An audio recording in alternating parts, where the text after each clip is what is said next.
Badai pemutusan hubungan kerja masih membayangi industri nasional. Ribuan pekerja kehilangan mata pencaharian di tengah ketidakpastian ekonomi saat ini.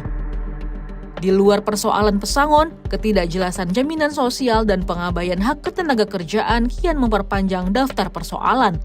Lantas, bagaimana warga harus menyikapi situasi ini?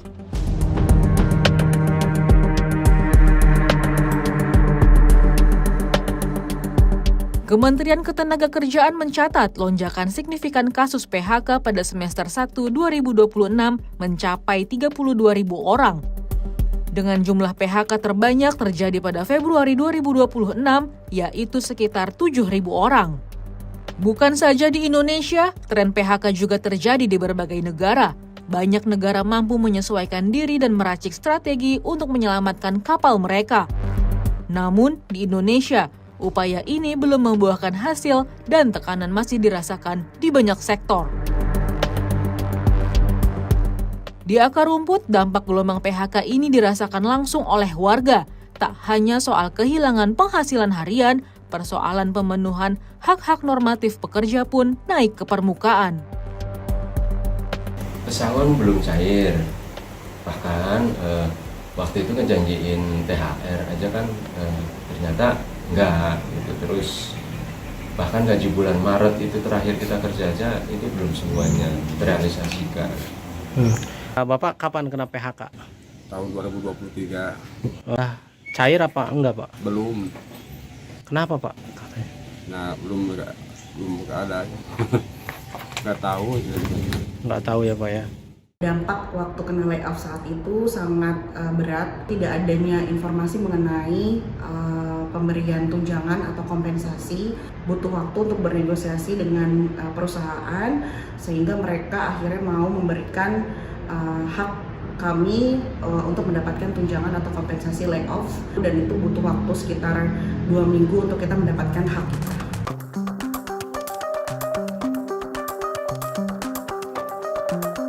Persoalan pengabaian hak pekerja dan lonjakan pemutusan hubungan kerja ini pun mendorong desakan publik ke meja legislatif. Hingga Satgas Mitigasi pun dibentuk untuk mencapai keputusan terbaik antara pekerja dan pemberi kerja. Sebagaimana dijelaskan oleh Sufmi Dasko Ahmad, Wakil Ketua DPR RI. Hari ini kami sudah mengadakan rapat koordinasi tentang Satgas Mitigasi PHK dari pihak pemerintah dan DPR. Dan tadi rapat diikuti oleh Menteri Sekretaris Negara selaku Ketua Satgas Mitigasi PHK, kemudian Pak Menaker, kemudian ada dari Presiden Serikat Pekerja, Pak Andi Gani, dan Des Tenaga Kerja Polri, dan penasihat khusus Presiden Bidang Tenaga Kerja dan Kesejahteraan Buruh.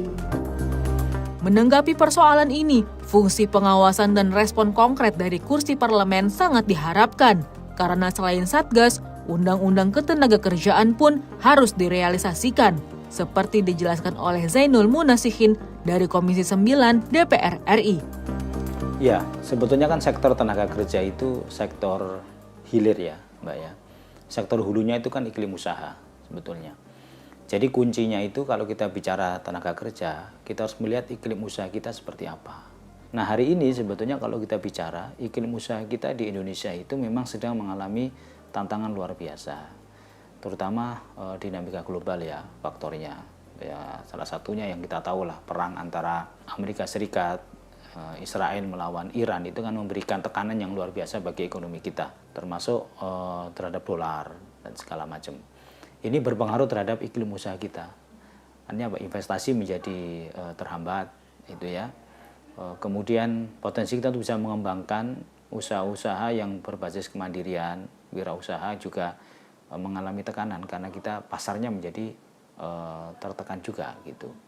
Nah, jadi itu kondisinya. Jadi kita kalau mau melihat seberapa bagus atau seberapa jelek sektor tenaga kerja kita, mesti melihat ke hulunya juga gitu, seperti itu. Kami sebetulnya menyambut baik ya terbentuknya Satgas PHK itu karena ini wujud konkret negara hadir di tengah-tengah problematika yang dihadapi oleh para buruh.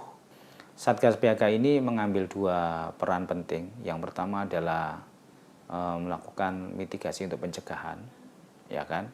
Dan yang kedua adalah law enforcement atau penegakan ketika PHK sudah dilakukan. Tapi syaratnya harus memang perusahaan-perusahaan yang dalam skala yang besar, yang punya kontribusi serapan tenaga kerja dalam jumlah yang signifikan. Nah, itu menurut saya pemerintah perlu untuk melakukan intervensi-intervensi itu. Kalau memang terpaksa sekali harus terjadi PHK, maka negara harus hadir memastikan seluruh hak-hak para pekerja itu benar-benar dinikmati oleh para pekerja. Gelombang PHK menjadi tantangan yang memerlukan respon bersama di tengah dinamika ekonomi, perlindungan pekerja, kepastian hukum, dan iklim ketenagakerjaan yang sehat menjadi kunci untuk menekan angka PHK ke depan.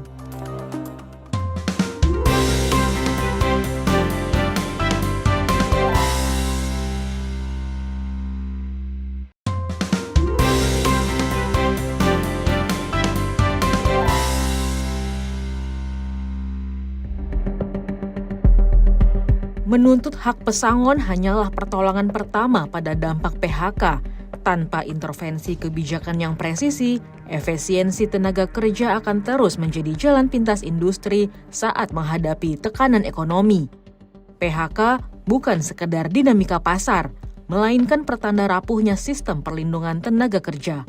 Harapan besar masyarakat digantungkan agar badai efisiensi ini tak lagi menjadi ancaman yang terus berkelanjutan.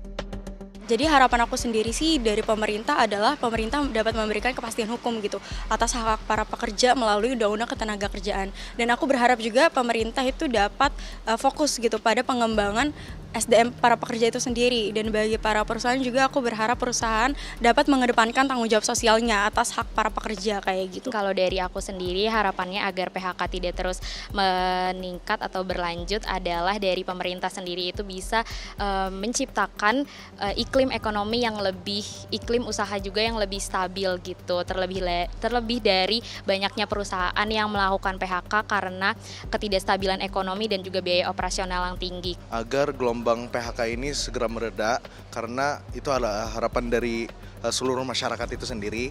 Terus juga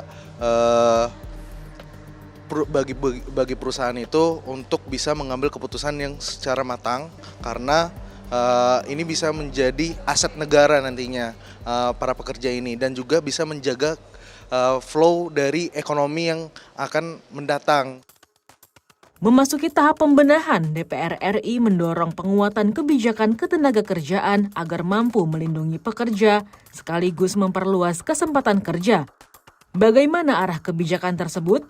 Berikut penjelasan Edi Wuryanto, anggota Komisi 9 DPR RI.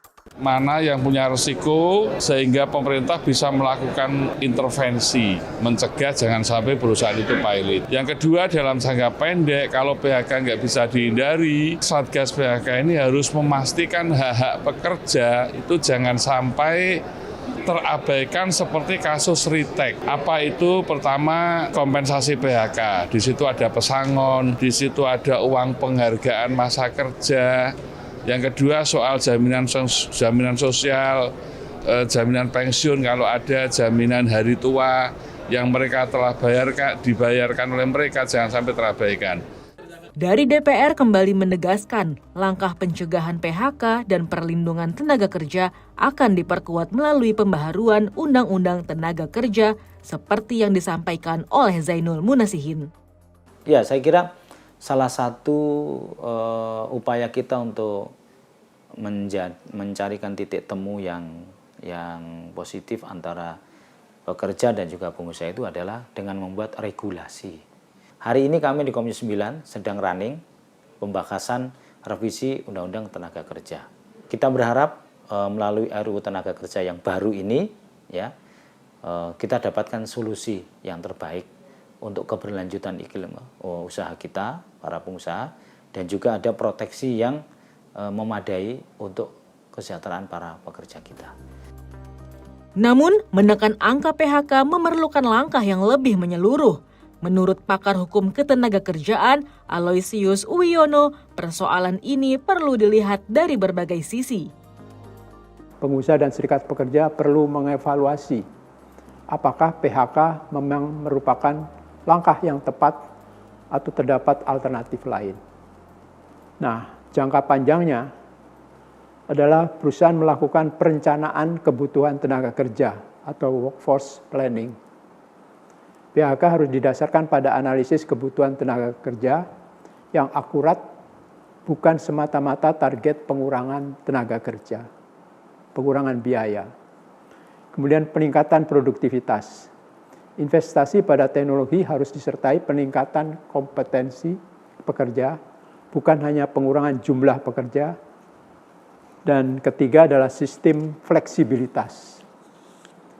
Mengembangkan pengaturan seperti pengurangan jam kerja, atau job sharing, atau pengaturan waktu kerja yang lebih fleksibel sebagai alternatif PHK. Kemudian saya kira ini yang keempat adalah kebijaksanaan pemerintah. Kebijaksanaan pemerintah memberikan insentif kepada perusahaan-perusahaan yang berhasil mempertahankan pekerja. Ya, saya kira itu peningkatan daya saing tenaga kerja tidak dapat dilakukan hanya dengan menaikkan keterampilan pekerja saja. Daya saing merupakan hasil interaksi antara kualitas SDM, produktivitas, teknologi, dan kebijakan pemerintah. Oleh karena itu, strategi yang efektif harus dilakukan secara pertama, melakukan reformasi pendidikan dan pelatihan vokasi, menyelaraskan kurikulum SMK, politeknik, dan perguruan tinggi dengan kebutuhan industri. Pengembangan sistem lifelong learning sehingga pekerja dapat terus meningkatkan kompetensinya. Memberikan insentif bagi perusahaan yang berinvestasi dalam pengembangan SDM, menerapkan sistem pengupahan yang mempertimbangkan produktivitas tanpa mengurangi perlindungan upah minimum sebagai jaring pengaman. Dan yang paling adalah ketentuan tentang PHK itu harus memberikan perlindungan terhadap pekerja dan menjadi pelindung peningkatan daya saing pekerja. Berbagai masukan tersebut pun menjadi bagian penting dalam merumuskan langkah antisipasi di tengah dinamika ketenagakerjaan, khususnya langkah yang diambil oleh Satgas Mitigasi PHK. Berkenaan dengan adanya informasi beberapa perusahaan yang berpotensi terjadi PHK. Oleh karena itulah hari ini tadi kita berkoordinasi untuk memetakan perusahaan apa saja dan permasalahannya apa saja sehingga kita bisa mengambil langkah-langkah mitigasi. Di tengah tantangan ekonomi global keberlanjutan, dunia usaha dan perlindungan pekerja perlu berjalan beriringan. Mencegah gelombang PHK memerlukan sinergi pemerintah, dunia usaha, dan para pekerja agar kebijakan regulasi yang diambil mampu memperkuat daya saing tenaga kerja Indonesia di masa depan.